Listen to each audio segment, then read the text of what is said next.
Este hombre al que están empujando es Bernard Madoff, y aunque parece un señor mayor inofensivo, que no te engañe, Bernie es un monstruo de las finanzas que creó un esquema Ponzi. Pero no te hablo del clásico esquema piramidal que te vende un criptobro por Telegram, con el que te harás millonario si metes a 10 amigos. Te hablo de la estafa piramidal más grande de la historia, que prometía retornos del 11% anual y que mantuvo en secreto durante más de 20 años, estafando 65.000 millones de dólares. Madoff tenía tanto poder y era tan exclusivo que ni Mark Zuckerberg o Elon Musk podrían haber invertido con él a día de hoy. Sin embargo, hubo un misterioso hombre que acabó tan obsesionado con Bernie que dejó su trabajo para pillarlo, aunque lo tuvo difícil. Esta es la historia de ascenso y caída de Bernard Madoff, el mayor villano de Wall Street.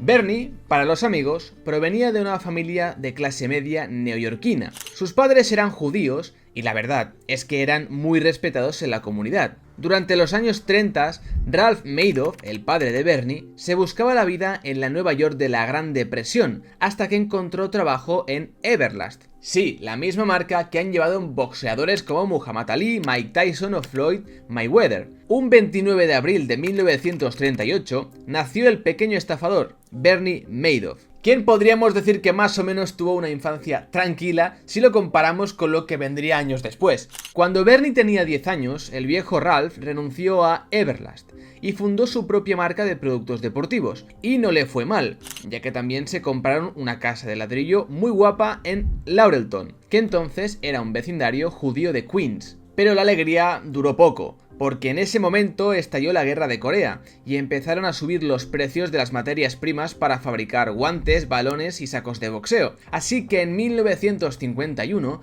la empresa de Madoff padre quebró apenas 3 años después de comenzar. A finales de los 50, Ralph, que como buen emprendedor no se rendía, fundó un broker llamado Gibraltar Securities, pero como tenía una puntuación crediticia extremadamente mala por la quiebra de su empresa anterior, la registró ante la SEC a nombre de Silvia. Y no era la amante, era la madre de Bernie. Pero da igual, porque también acabó cerrando en 1964, después de que la SEC citara a Gibraltar Securities para presentar sus informes financieros, a lo que Ralph dijo que no. Así que una de dos, o escondía algo o escondía algo. Y es que al final el broker de Ralph era de penny stocks o acciones a centavo, que os sonarán del lobo de Wall Street, y estas no suelen acabar bien. Aunque para ser justos con el padre de Madoff, eso era algo habitual en esos años. Habían pasado 30 años desde el crack del 29, del cual tenemos un muy buen resumen en el canal, y la bolsa volvía a estar de moda después de años de sangre y mucha cautela en los mercados. Y en ese momento, al igual que ahora, había los que invertían en valor, como el gran Benjamin Graham, y luego estaban los ludópatas que compraban las penny stocks o acciones a centavo con las que operaba Ralph Madoff. Para un joven como Bernard Madoff, que había vivido en ese entorno, lo más normal era crear un negocio similar o igual al de su padre. Así que el 19 de enero de 1960, a sus 21 años, Bernie fundó Bernard Madoff Investment Securities, la empresa que lo convertiría en una de las personas con mejor reputación y luego vendría el Ponzi, claro.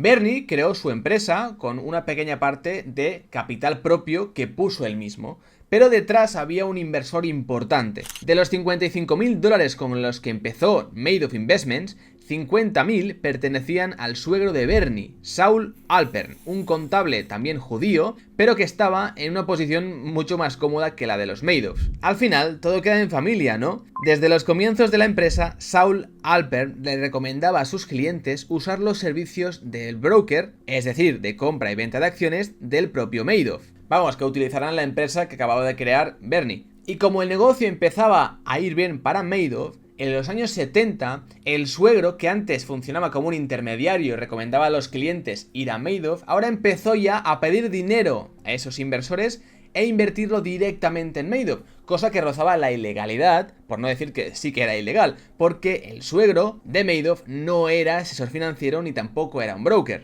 Básicamente, Alpern juntaba el dinero de sus inversores en una piscina de liquidez y se lo enviaba a Madoff, que lo invertía en penny stocks como si fuera un asesor. Luego, Madoff enviaba el capital y las ganancias a Alpern, que la repartía de vuelta entre los inversores. A esto le llamaban en la oficina Investment Advisory Business, que se traduce más o menos como asesoramiento de inversiones. Pero claro, el problema principal es que el trabajo de Madoff no era de asesor financiero.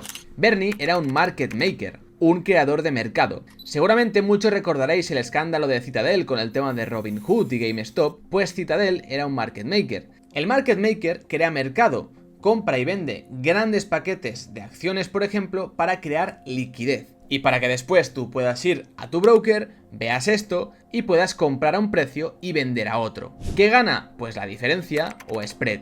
Imagina que el market maker compra acciones de la empresa Microsoft a $100 y luego las mantiene, y cuando yo voy a comprarlas dando demanda, me las puede vender, pero claro, lo hará a 101, ganando esa diferencia. Vamos, que ese era su trabajo, él no era asesor y no podía invertir dinero de terceros. En 1962, la bolsa tuvo un crash. Las acciones se desplomaron y como Madoff había invertido mucho del dinero de los clientes de Alpern en penny stocks, pronto se vio en un aprieto muy grande. Había perdido dinero de terceros. Pero cuando su carrera parecía acabada, el suegro Alpern vino al rescate y le prestó dinero para salvar esas posiciones. Esto lo sabemos nosotros ahora, los fieles del canal. Que por cierto, ya hemos llegado a 1000 suscriptores y os doy las gracias.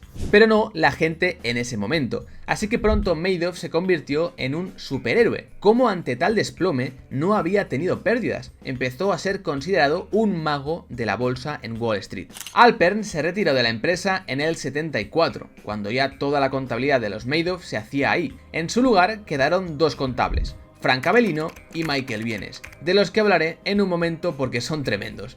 Madoff había encontrado una mina de oro. Hacía también su negocio como broker, que pronto pudo obtener un puesto directivo en la National Association of Securities Dealers, es decir, la NASD, una importantísima asociación de brokers de bolsa. Pero como estaréis pensando, a ese NASD le falta algo, ¿no?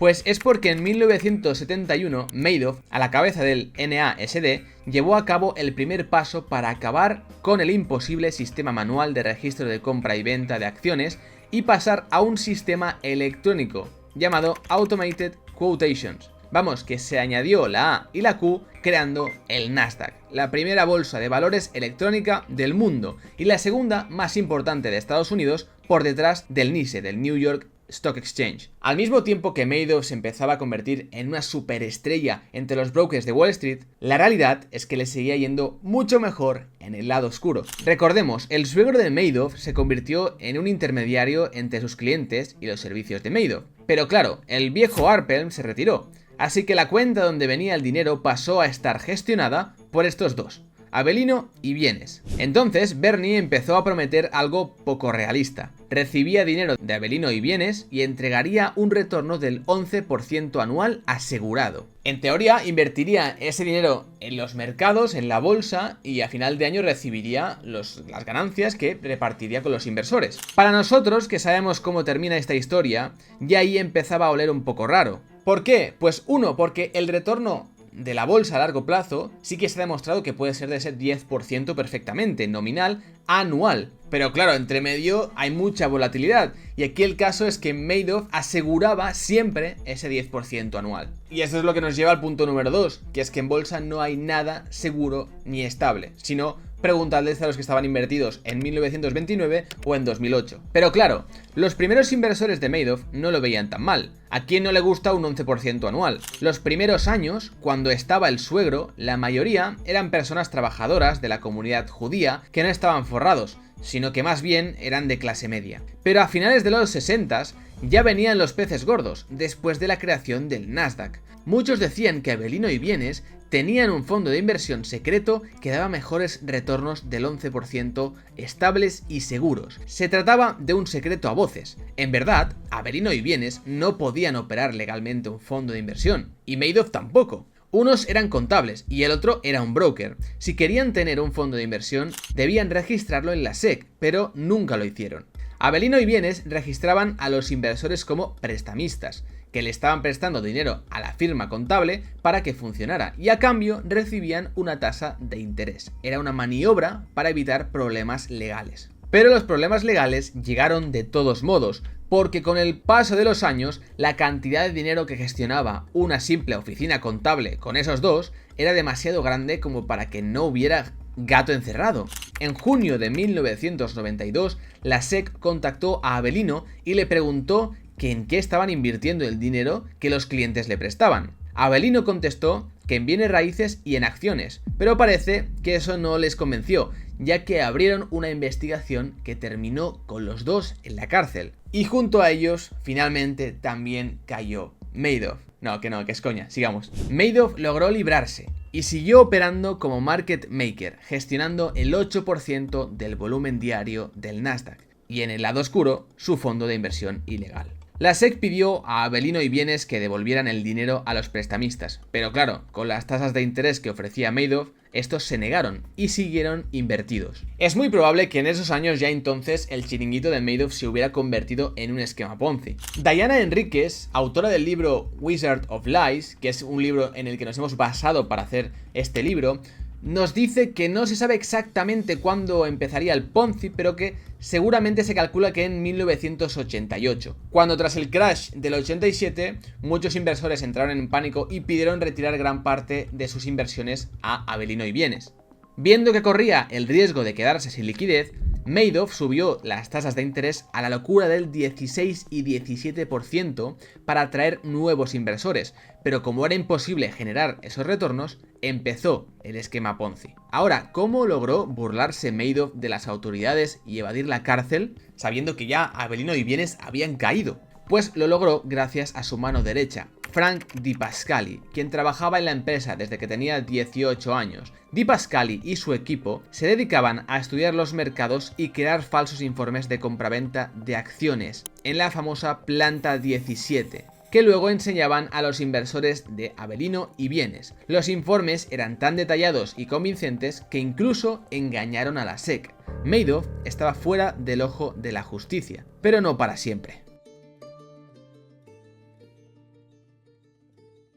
Dejemos a Madoff batiendo al mercado un rato para presentaros a otra persona dentro de esta historia, el verdadero héroe, Harry Markopolos. En 1999, este hombre trabajaba para Rampart, una gestora de fondos estadounidense, cuando sus jefes le asignaron una tarea que le cambiaría la vida. Harry debía investigar a un presunto fondo de Wall Street que estaba ofreciendo retornos altos y estables todos los años. La hipótesis de los ejecutivos de Rampart era que estaban usando información privilegiada, pero la verdad es que no sabían ni cuál era el fondo ni quién estaba detrás de él. Por supuesto, tampoco sabían lo que más les interesaba, cuál era la estrategia de ese fondo y cómo podían replicarla. Y ese fue el objetivo de la misión que encomendaron a Markopolos. A Markopolos, que era un genio de las matemáticas, le bastó con un lápiz, una hoja de papel y una calculadora para darse cuenta en 5 minutos que no se trataba de información confidencial, sino que era un simple esquema Ponzi de toda la vida. Y cuando siguió investigando, se dio cuenta de que ese fondo era del mismísimo Bernard Madoff. En las oficinas de Rampart dejaron de preocuparse por el tema,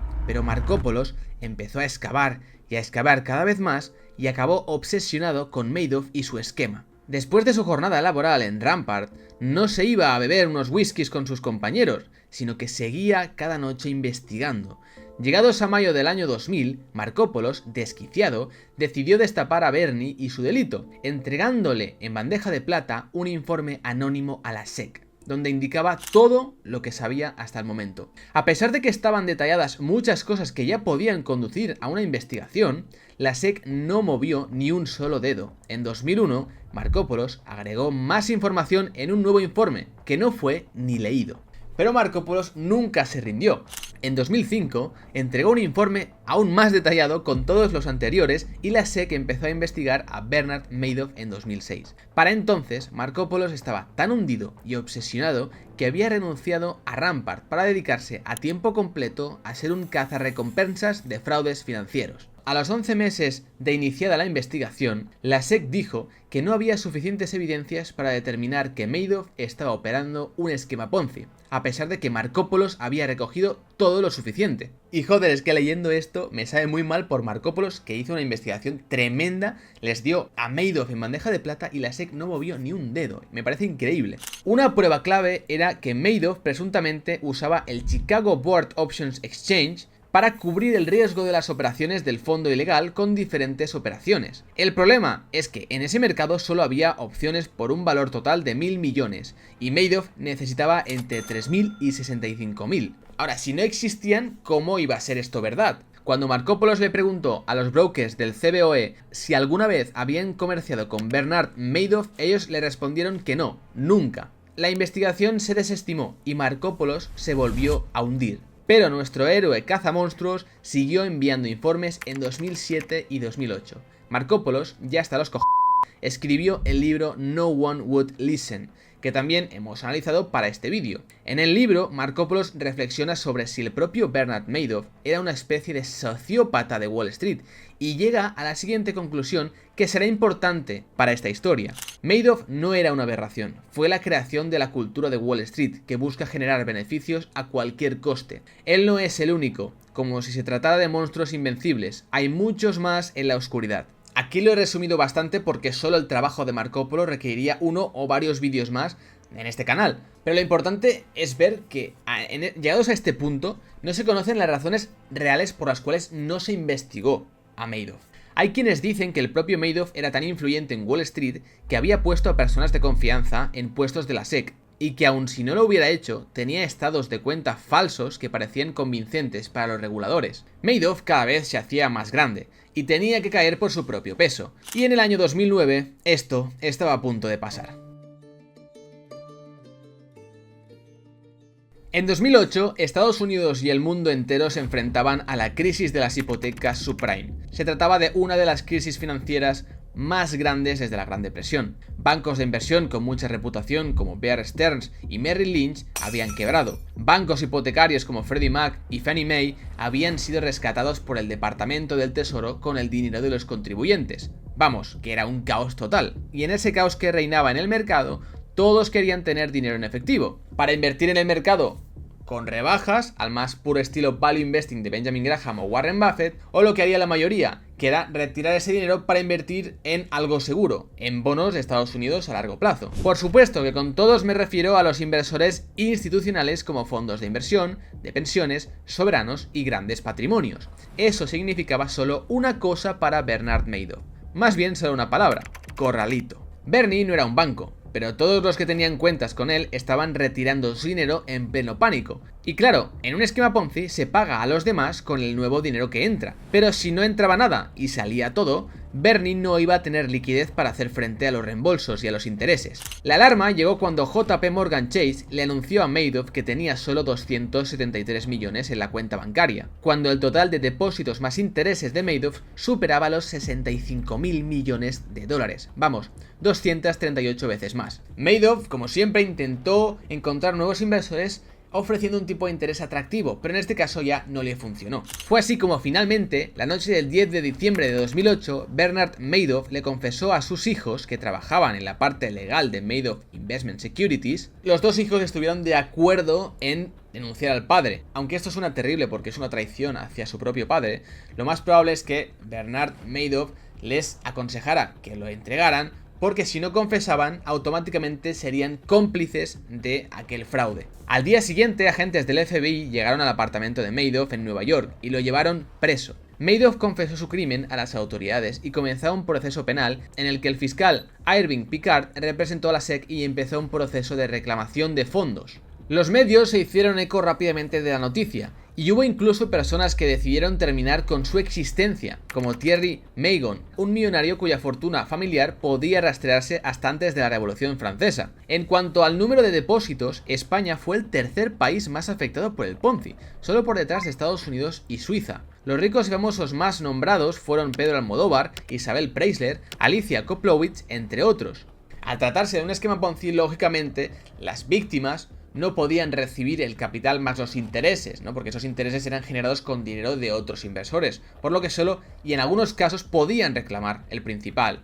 Como los intereses no existían en realidad, era lógico que solo devolvieran los depósitos realizados, aunque ya bastante devaluados por la inflación. Después de todo, el Ponzi empezó 20 años antes. En total se reclamaron unos 18.000 millones de dólares, pero si en ese monto le sumamos los intereses, esto llega a los 68.000 millones. En palabras de Diana Enríquez, al igual que un robo, un esquema Ponzi es una transferencia de riqueza, pero a diferencia del robo, la transferencia no es solo de víctima a victimario, sino también de víctima a víctima. Para reembolsar los miles de millones que faltaban, la SEC empezó a pedirles a antiguos depositantes de Madoff que devolvieran los intereses que habían retirado antes del colapso, durante los años que duró el Ponzi. No fue una tarea fácil, porque como hemos visto, el chiringuito de Madoff era demasiado opaco y bastaba con quemar unas cuantas carpetas y destruir ordenadores de las oficinas del piso 17 para destruir los registros. Finalmente, se pudieron recuperar 14.000 millones de los 18, nada mal.